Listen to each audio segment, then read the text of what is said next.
मुंबई गोवा हायवेमध्ये कशेडी घाट ते लोटा, खरं तर लोटा MIDC मध्ये या 1.5 ते 2 महिन्यामध्ये वेगवेगळ्या पद्धतीच्या या घटना घडत आहेत। त्याच्यामध्ये मागील 1 ते 1.5 महिन्यापूर्वी लोटे MIDC मध्ये पुष्कर कंपनी असो, एक्सेल कंपनीमध्ये असो, त्या वायू गळती झाल्या।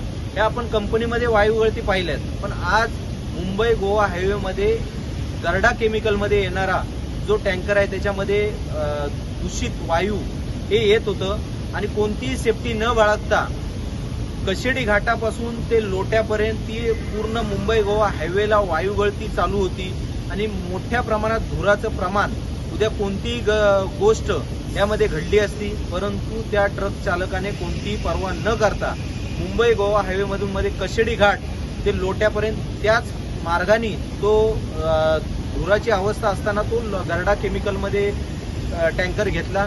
गर्डा केमिकलनी देखील कोणतीही पर्वा न बाळगता त्या ट्रकमधून कोणतं द्रव्य सांडत होतं।